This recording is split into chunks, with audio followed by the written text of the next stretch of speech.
Bismillahirrahmanirrahim. Assalamualaikum warahmatullahi wabarakatuh. Perkenalkan, kami dari kelompok 3 yang beranggotakan saya sendiri. Nama saya Rina Herdiana dan teman saya Siti Salma dan saya Sofa. Di sini kami akan memaparkan tentang studi kelayakan kewirausahaan. Yang ke-1 adalah konsep dan pengertian studi kelayakan bisnis.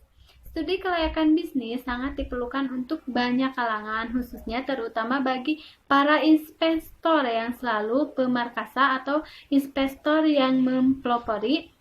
Bank selalu memberi kredit dan pemerintah pemberian fasilitas tata peraturan, hukum, dan perundang-undangan. Yang tentunya kepentingan semuanya itu berbeda satu sama lainnya. Investor kepentingan dalam rangka untuk mengetahui tingkat keuntungan dari investasi. Bank berkepentingan untuk mengetahui tingkat keamanan kredit yang diberikan dan kelancaran pengambilannya.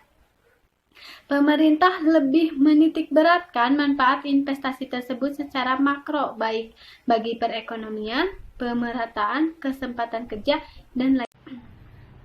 Jadi maksudnya adalah investasi tersebut secara keseluruhan, baik bagi perekonomian, pemerataan, kesempatan kerja, dan juga lainnya. Yang selanjutnya ada pengertian studi kelayakan usaha atau bisnis. Studi kelayakan usaha atau bisnis adalah penelitian yang menyangkut berbagai aspek, baik itu dari aspek hukum, sosial, ekonomi, dan budaya, aspek pasar, pemasaran, aspek teknis dan teknologi sampai dengan aspek manajemen dan keuangannya, di mana itu semua digunakan untuk dasar penelitian studi kelayakan dan hasilnya digunakan untuk mengambil keputusan apakah suatu proyek atau bisnis dapat dikerjakan atau ditunda dan bahkan tidak dijalankan.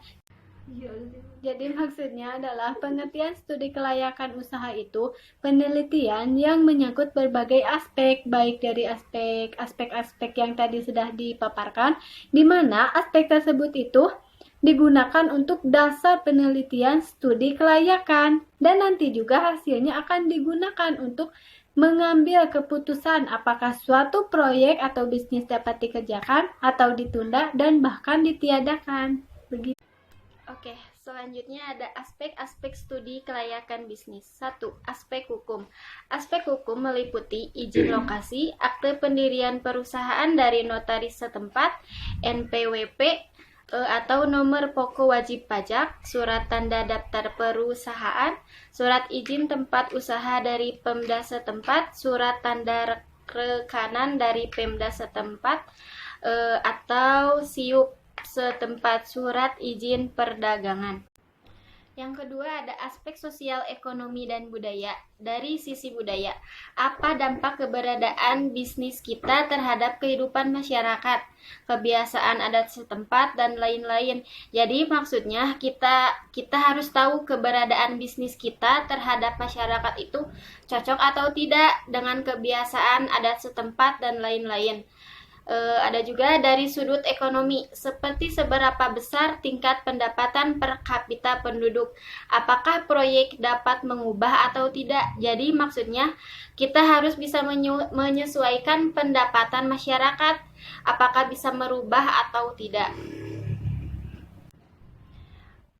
Oke, yang selanjutnya ada langkah-langkah tahapan studi kelayakan bisnis. 1. Studi kelayakan bisnis merupakan metode ilmiah. Salah satu syarat metode ilmiah adalah sistematis. Penyusunan studi kelayakan bisnis sebagai salah satu metode ilmiah pada umumnya meliputi beberapa langkah kegiatan, yaitu yang pertama, penemuan ide bisnis. Yang kedua, melakukan studi pendahuluan. Yang ketiga, membuat desain studi kelayakan. Yang keempat, pengumpulan data. Yang kelima, analisis dan interpretasi data. Yang keenam, menarik kesimpulan. Yang ketujuh, membuat rekomendasi. Yang kedelapan, penyusunan laporan studi kelayakan bisnis. Dan yang terakhir adalah pelaksanaan bisnis. Yang selanjutnya dari langkah-langkah tahapan studi kelayakan bisnis adalah penemuan ide agar dapat menghasilkan ide proyek yang dapat menghasilkan produk laku untuk dijual dan menguntungkan. Diperlukan penelitian yang terorganisasi dengan baik serta dukungan daya yang memadai. Yang ketiga adalah tahapan penelitian setelah ide proyek terpilih dan setelah ide proyek itu terpilih, lalu kita lakukan penelitian yang lebih mendalam dengan metode ilmiah. Yang keempat, tahap evaluasi. Yang dimaksud tahap evaluasi itu membandingkan sesuatu dengan satu atau lebih standar atau kriteria yang bersifat kuantitatif dan kualitatif. Yang selanjutnya ada tahapan pengurutan usaha yang layak. Jika terdapat lebih dari satu ulusan rencana bisnis yang dianggap layak, perlu kita memilih pemilihan rencana bisnis yang mempunyai skor tertinggi jika dibandingkan usulan lain berdasarkan kriteria penilaian yang telah ditentukan. Yang selanjutnya ada tahapan rencana pelaksanaan. Setelah rencana bisnis dipilih, perlu dibuat proyek rencana kerja pelaksanaan pembangunan proyek. Mulai dari penentuan jenis pekerjaan, jumlah, dan kualifikasi tenaga perencanaan, ketersediaan dana dan sumber daya lain, serta kesiapan manajemen. Yang selanjutnya ada tahap pelaksanaan dalam realisasi pembangunan proyek yang diperlukan manajemen proyek. Kemudian yang kedua ada rencana bisnis. Rencana bisnis ini terbagi menjadi beberapa bagian. Di antaranya yang pertama yaitu tujuan bisnis. Tujuan bisnis ini tentunya untuk menghasilkan sebuah penghasilan atau laba. Kemudian yang kedua ada strategi yang digunakan untuk mencapainya. Nah, jadi dalam bisnis ini kita itu harus tahu cara pencapaiannya itu bagaimana. Kita bisa menggunakan integrasi digital atau membuat sebuah komunitas, terus memanfaatkan teknologi dan kerjanya juga harus baik. Kemudian yang ketiga itu ada masalah potensial yang kira-kira akan dihadapi dan cara mengatasinya. Tentunya dalam bisnis itu banyak persaingan dalam bisnis tentunya banyak sekali. Jadi kita juga harus tahu cara mengatasinya itu harus seperti apa. Kemudian yang keempat itu struktur organisasi atau termasuk jabatan dan tanggung jawab. Kemudian yang kelima, jadwal waktu pelaksanaan pekerjaan. Jadi ada penjadwalan.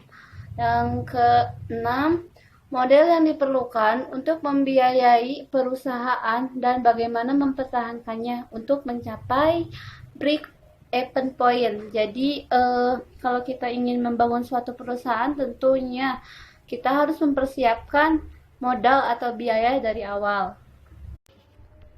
Yang selanjutnya pentingnya studi kelayakan usaha. Untuk menyelesaikan masalah pengangguran dan kemiskinan tersebut, pilihan tepat adalah menciptakan lapangan kerja dengan memaksimalkan potensi dan keterampilan yang dimiliki angkatan kerja yang menganggur. Penciptaan lebih banyak kesempatan kerja akan memiliki kontribusi besar terhadap produktivitas bangsa, khususnya untuk memberantas kemiskinan dan memecahkan masalah sosial. Keputusan dan frustasi, siapa yang bisa menciptakan lapangan kerja? Jawabannya adalah entrepreneur atau wirausaha. Peran entrepreneur dalam sebuah negara itu terdapat beberapa bagian. Yang pertama, pemutar gerak roda ekonomi. Kemudian yang kedua, pembuka atau penyedia lapangan kerja. Selanjutnya yang ketiga itu ada pembayar pajak sebagai sumber pemasukan APBN dan APBD. Kemudian yang keempat, penghasil devisa dari produk ekspor. Kemudian yang terakhir ada pelaku fungsi sosial atau kemasyarakatan. Sekian dari kelompok kami. Mohon maaf apabila banyak kekurangannya karena kami masih dalam tahap belajar. Billahi taufiq wal hidayah.